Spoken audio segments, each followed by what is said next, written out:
Halo,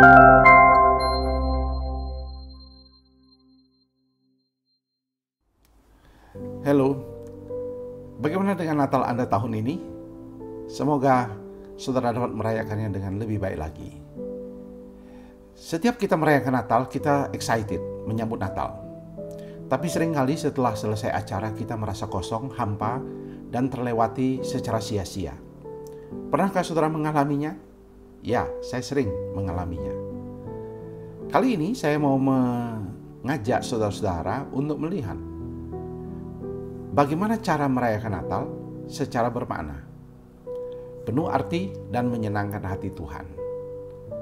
Ada 12 hal yang saya ingin berikan tips kepada saudara bagaimana merayakan Natal dengan penuh arti, bermakna, dan tentunya memuliakan Tuhan. Yang pertama, mulai dengan memasang pohon Natal atau dekorasi di rumah kita. Kenapa penting memasang pohon Natal? Karena pohon Natal adalah sebuah tradisi yang baik yang menggambarkan tentang kasih Tuhan yang abadi. Ingat, pohon terang atau pohon cemara itu tidak gugur pada musim salju, menggambarkan cinta kasih abadi. Begitu pula dengan lampu-lampu dan buah-buahan yang ada di sekitar pohon untuk menggambarkan bagaimana kita diminta untuk menjadi terang dunia, dan secara metafora untuk menghasilkan buah-buah yang dapat dinikmati oleh dunia. Bila Anda tinggal di daerah-daerah yang mayoritas Kristen, tidak ada salahnya saudara juga menghias dan memasang pohon Natal di luar rumah supaya dunia mengenal dan menyaksikan dan dapat memaknai Natal itu bagi mereka juga. Hal yang kedua, supaya bermakna Natal itu adalah membuat kue-kue Natal. Dulu waktu kecil, orang tua saya, ibu suka membuat kue. Dan saya lihat di daerah-daerah sampai hari ini masih merayakan Natal dengan membuat kue, bukan membeli. Memang mayoritas sekarang lebih praktis dengan membeli. Tapi dengan membuat kue, ada kebersamaan. Melatih anak untuk berbuat, bekerja, dan di situ ada kebersamaan yang indah. Saya menyarankan, kalau saudara memang punya waktu, bisa membuat kue untuk dinikmati bersama nantinya, tetapi pada saat yang sama juga ada kebersamaan di dalamnya. Dan tujuannya tentu mempersiapkan diri menyambut orang-orang yang datang ke rumah untuk bersama-sama saling menguatkan, saling menolong, saling bersharing, dan seterusnya. Hal yang kedua. Yang ketiga adalah menyalakan musik dan lagu-lagu Natal, baik di rumah, di kendaraan kita. Mengapa perlu menyalakan musik-musik Natal? Karena di dalam lagu-lagu Natal ada berita-berita tentang makna Natal, tentang kasih Tuhan, dan semuanya. Walaupun itu seperti berulang, tetapi saya merasakan keindahannya. Karena apa? Ada memori-memori yang indah dengan lagu-lagu Natal klasik itu. Ada kenangan-kenangan yang indah, yang sangat luar biasa. Dan rasanya kita menjadi lebih dekat dengan Tuhan. Walaupun mungkin tidak ada kaset, CD, dan sebagainya saat ini, kita bisa download dari berbagai media yang saat ini tersedia. Nyalakan dan nyanyikan lagu-lagu musik Natal di hari Natal ini. Yang keempat, ajak keluarga berbelanja baju baru dan perlengkapan lainnya. Di waktu kecil, salah satu excitement atau gairah yang dimana saya menunggu-nunggu adalah momen di mana ayah saya dan ibu membawa ke tempat-tempat, membawa ke tempat perbelanjaan untuk membelikan saya baju, pakaian, dan juga tentunya sepatu dan sebagainya. Nah, kenapa? Karena kita ingin mau merayakan Natal secara spesial, tetapi itu disesuaikan tentunya dengan kemampuan kita dalam mempersiapkan pakaian itu. Namun tidak harus mahal. Kita bisa membelinya dengan murah di mana saja. Yang penting ada momen spesial yang kita rasakan, dan itu akan terkesan bagi anak-anak kita. Ketika anak-anak kita, orang-orang yang terdekat dalam keluarga kita belikan, mereka akan merasa ada momen spesial yang terjadi. Tentu kita mengingatkan, Natal bukan soal pakaian baru, baju baru, sandang baru, atau sepatu baru, dan semua yang baru, tetapi hati yang baru, komitmen yang baru, relasi yang baru. Itu yang jauh lebih penting. Namun kita perlu juga merayakan dengan semangat memiliki pakaian-pakaian untuk keluarga kita. Yang kelima, mengirimkan kartu Natal. Mengirimkan kartu Natal. Dulu budaya mengirim kartu Natal itu luar biasa. Kita menulisnya kepada siapa yang kita bisa tulis. Sekarang budaya kartu Natal sudah tidak ada lagi. Sudah tidak ada lagi yang mengirim kartu Natal. Sekarang sudah ada kartu yang khusus digital yang dikirim lewat media sosial. Saya rasa praktek mengirim kartu Natal ini teruslah lakukan. Walaupun itu lewat kartu digital. Cuman jangan bersifat massal. Kirimkanlah dengan nama khusus, orang khusus. Kirimkan kartu khusus dan sebutkan namanya dengan harapan dan doanya. Orang-orang yang kita kirimi akan merasa spesial, akan merasa berharga jika kita mengirimkan kartu digital Natal itu kepada mereka secara khusus dan spesifik. Jangan bersifat umum saja, broadcast di WhatsApp atau sebagainya. Tetapi kepada si A, kepada si B, kepada anak kita sebutkan namanya. Dan kita buat mengcustomize ucapan Natal itu dari hati kita, dari keluarga kita, dan menyebutkan namanya. Itu menjadi sangat berharga buat mereka. Kemudian yang keenam, berbagi hadiah. Natal adalah momen untuk berbagi. Bagilah Natal atau parcel, atau seringkali juga orang berbagi kado.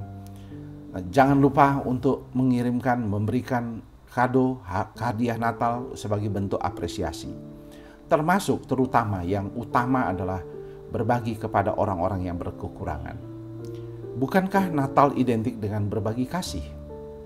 Rencanakan siapa yang akan Anda pedulikan di tahun ini.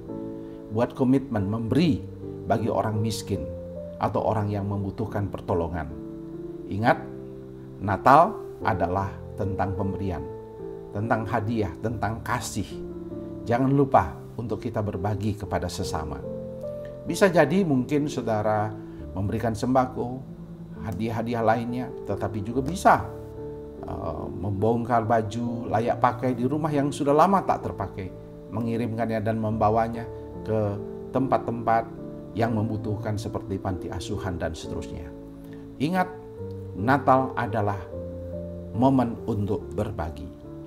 Yang ketujuh, Natal bisa dipersiapkan dengan mempersiapkan jamuan makan di tanggal yang istimewa, misalnya tanggal 25 Desember atau tanggal 1 Januari. Undanglah keluarga-keluarga terdekat, orang-orang yang Anda kenal, rekan sejawat, sesuai dengan kemampuan. Kenapa?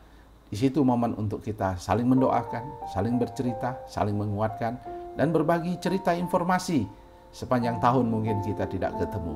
Bisa berbagi cerita dan mengupdate apa yang menjadi pergumulan-pergumulan kita bersama. Itu momen yang paling indah juga. Di momen kita ada makan bersama sesuai dengan kemampuan kita. Yang kedelapan, cara kita merayakan Natal secara bermakna adalah mengunjungi keluarga dan orang-orang yang mungkin kita diundang juga untuk acara-acara mereka. Kunjungi orang-orang terdekat kita. Bercakap-cakap dengan mereka. Mendoakan mereka. Dan kita ingin bukan hanya persahabatan, tetapi rasa kekeluargaan itu penting. Bukankah kita adalah keluarga Allah dan saling menguatkan satu kepada yang lain. Yang kesembilan, kita merayakan Natal juga dengan mengikuti, ini yang penting, mengikuti perayaan-perayaan Natal di gereja dan persekutuan-persekutuan dimanapun atau lembaga-lembaga yang mengundang kita. Pilihlah secara khusus satu perayaan Natal di mana saudara dan seluruh keluarga bisa hadir. Di mana saudara akan berdoa bersama, mendengarkan pesan Natal, dan setelah pulang saudara akan bersama-sama merenungkan pesan Natal yang disampaikan oleh firman hamba Tuhan yang menyampaikan pesan Natal di perayaan Natal itu. Ada momen di mana saudara menghadiri Natal secara bersama-sama dan keluarga, bukan hanya sendiri atau hanya dengan pasangan saja.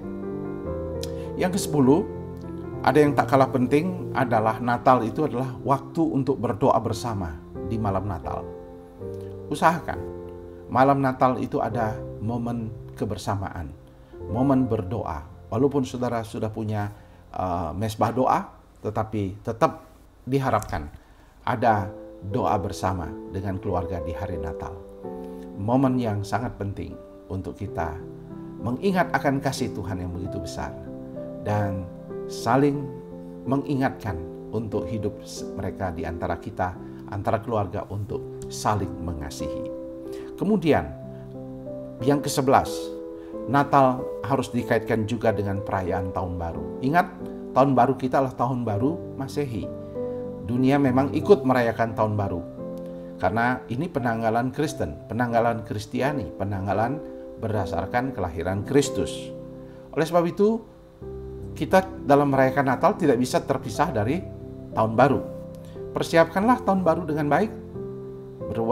Ikutlah komitmen untuk menghadiri kebaktian Tahun Baru.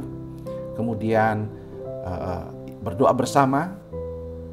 Kalau saudara tidak ada ibadah khusus misalnya, ada hanya ibadah pengucapan syukur malam singkat, saudara tambah di rumah dengan doa bersama, saling menyampaikan harapan-harapan dan komitmen-komitmen yang akan dibuat. Ingat, perayaan Tahun Baru bukan untuk pesta, bersama dengan dunia menyalakan kembang api dan sebagainya. Silahkan kalau mau merayakan bersama dengan teman-teman lain, tetapi ingat, momen Tahun Baru adalah momen di mana itu adalah penanggalan Kristiani, penanggalan Masehi, di mana saudara diharapkan membuat komitmen-komitmen baru bersama keluarga. Yang ke-12, yang terakhir, bagaimana merayakan Natal dengan bermakna. Buatlah dukungan untuk pekabaran Injil. Ingat, mengapa kita merayakan Natal? Karena Kristus datang ke dalam dunia untuk menyelamatkan manusia. Karena kasih-Nya mau menyelamatkan kita. Nah, ini adalah momen yang layak untuk kita lakukan, di mana saudara dan keluarga menyisihkan berkat bonus yang saudara terima, THR yang saudara terima, bukan untuk hanya mempersiapkannya untuk makan-makan, minum dan sebagainya, tetapi kita memberikan khusus persembahan untuk pekabaran Injil, untuk misi, untuk pelayanan. Karena kita tahu Injil Kristus, kasih Kristus harus terus disebarkan. Masih banyak orang perlu mendengarkan kasih itu, dan dunia sedang menanti dan merindukan kasih itu diterima di dalam kehidupan mereka. Mari kita komitmenkan diri kita untuk berkorban bagi pekabaran Injil. Nah, itulah 12 hal yang membuat Natal kita akan bermakna. Kiranya saudara akan dapat mempersiapkan Natal dengan bermakna dan penuh arti, serta menyenangkan dan memuliakan Tuhan. Selamat mempersiapkan dan menyambut Natal. Tuhan memberkati.